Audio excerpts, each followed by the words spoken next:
Hey guys, this is Censure, and today I'm going to be teaching you a little bit about Cleric tanking. Now, Cleric tanking uses the Justicar soul mainly.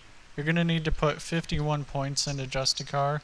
I recommend 3 into Shaman as well for a 3% damage reduction, and 12 into Inquisitor, which is going to give you Perseverance, a fear immunity, Purge, as well as some other skills. Put 5 into Inner Focus and 5 into Fanatic's Faith, but the other ones can be put wherever you want as long as you don't use Armor of Devotion, because we'll be using Armor of Treachery instead. Now, I have 3 macros set up. I'll put them in the comments so that we don't have to worry about trying to read the small little messages on the screen. But there's a single target macro, an AoE macro, and a mana regeneration macro. The single target macro is going to be your main thing you use. I like to open up with it when I walk into a group, and if you're tanking a boss or a single enemy, it's going to be the thing you're going to use. If you're surrounded by a group of enemies, you can use your macro you're going to put on 2. It's going to use mainly Even Justice, but it's also going to keep Precept of Refuge up to keep your block higher.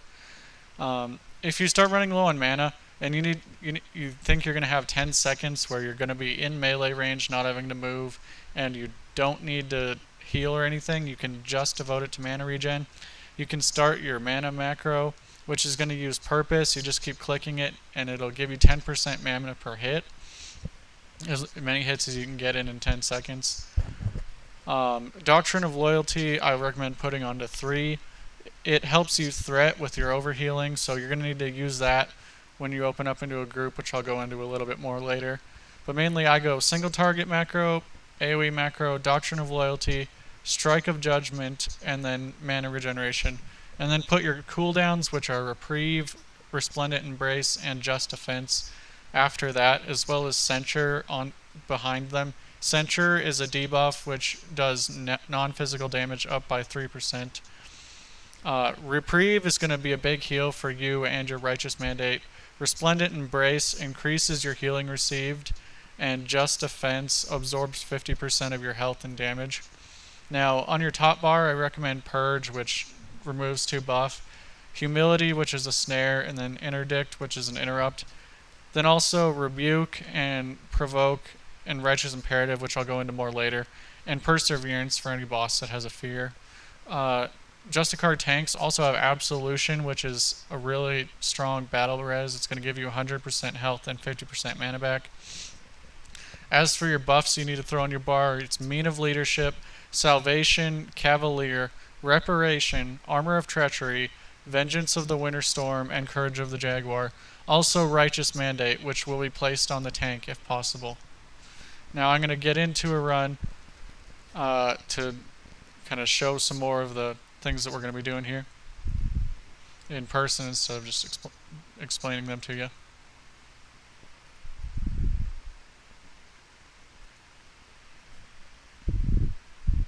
We're going to go ahead and do Abyssal Precipice because it's a good run. It shows kind of all the things you need to do as a tank.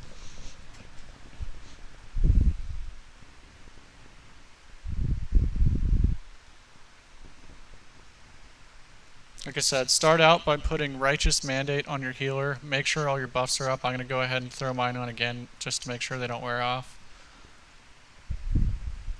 Now, a lot of healers like it if you press Y and go convert to raid just because it makes things easier on them. But if you don't want to, that's fine. Always ready check before you start attacking. I know it seems like if everyone queued they'd be ready, but you'd be surprised. Often they won't be. Now, I'm going to kind of take it slow so I can go over things. I've informed my group members that we're going to be going slow, so if you're new, that's important that you tell your group members that you need to take things slow, and so they can kind of watch out for you and expect not to try to AoE too high or anything. Now Clerics, you open up with your single target macro and then an AoE macro, like this. Now the reason you need your AoE macro is because as a Cleric, your threat, which is what holds the enemies on you instead of everyone else, is generated by overhealing, and using your Doctrine of Loyalty is going to do that. If you're having trouble maintaining aggro, I recommend telling everyone to hold off on their AoE for a second, just so you get time to establish threat before you actually attack. Now, I'm going to go over a little more of the meat of tanking in some of the upcoming fights, like how to gather and things like that. But basically just open up and then just spam your macros. And if you need to keep your threat up, spam Doctrine of Loyalty. How often you need to use Doctrine of Loyalty is going to depend on how much AoE it is and like how much your DPSers are doing. The more DPS there is, the higher you need to threat in order to keep aggro. Now, I know a lot of people say don't put taunts onto your bar as a cleric tank because you can just do it with taunt or threat alone. That's fine if you have a group with low DPS, but let me tell you, if your group is going to be getting anywhere above 1,000 DPS in a big group, keep those just in case, because sometimes your DPSers will pull aggro off of you. So I'm going to go over Rebuke on the next group here, but this group, let's say this Siren here started running towards one of my guys. You just put Provoke on him, and it's going to force him to attack you for 3 seconds, which gives you a chance to get your threat up again. Righteous Imperative does the same thing, but it does it as an AoE effect, so it's good if there's a lot of ads spawning on. Now this group has a lot of casters. The casters are not going to just line up nicely like these melees here do. So I recommend getting a Rebuke and pulling everyone to you. As you can see, some of my people AoE'd before I had aggro, so I'm going to Righteous Imperative off of them. But Rebuke is going to force everyone to run into you, which is good for balling. I didn't do a good job of balling right there because my AoEs started casting before I actually threaded everyone. But if you had used Rebuke, it would have forced them all right on top of you, which is really nice. It keeps everything really close for easy AoE. Now, as you can see, this guy's running away, so I'm going to provoke him. It's going to force him to attack me instead of Tiana here. But the other thing you need to know about Rebuke is it has minimum range. As you can see right now, I can't use it, but if I back up, I can. So if you want to use it, but you don't want to switch targets, just take a step back and you'll be able to use it again. Now I'm just going to kind of keep going through until we get to the boss, and I'll explain some of the boss tanking, but you can kind of just watch how I do things as we go. I'm going kind of slow to explain things, like I said, but generally as a cleric tank you can go pretty quickly through these dungeons, just pulling everything as you go, as long as you're good at keeping them together. Moving the people that are melee next to the casters is really important though, otherwise it's going to take you ages to get through the dungeon or the raid, depending on what you're doing. So keeping everybody together is a nice thing to do. You don't need to use their Rebuke as long as there's only one ranged or the ranged are near each other. But if the ranged are spread out, you need to Rebuke them so they get next together.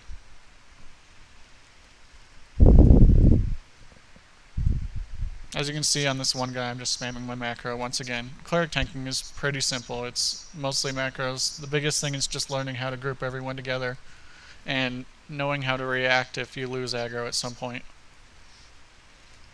And if you do have some convictions saved up through a fight, you can just open with Doctrine of Loyalty, and then you don't have to worry about threading right away because you'll grab the threat immediately.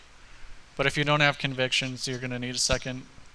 And if you're good at tanking, you can do it without having your people wait because you can just thread off of them immediately. But if you're not, like I said, have people wait for you so you can threat.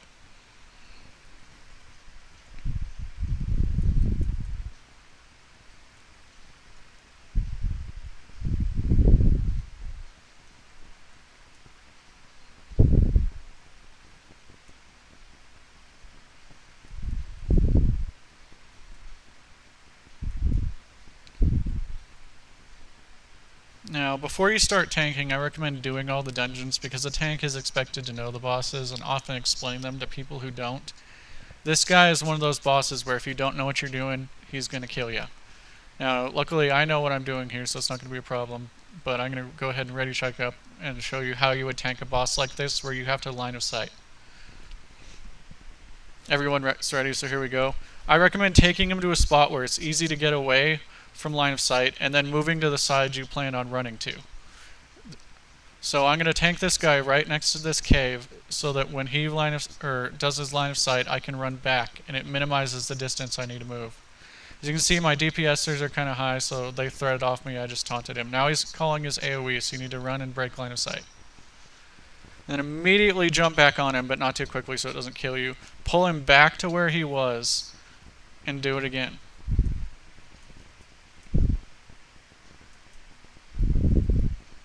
It's very important as a tank that you do not die, because if you do, it's going to cause problems for the whole group. Healers and tanks are the two big ones that can't die.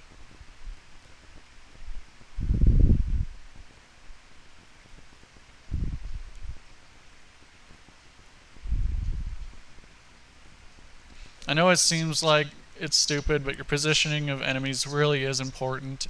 It helps out your DPSs a lot, and it just makes things so much faster. The easier you can make things for everyone else, the better things are going to go. Because believe me, even if it's not your fault, you're going to get blamed if the group wipes. Like someone right there didn't line of sight. It's my guild, so they know they were just being stupid. But if you had been in a dungeon, a lot of times someone would have blamed you for positioning them wrong, even if it's perfectly positioned. People are stupid. When you see an effect go up on this boss, you know he's about to use his AoE, by the way.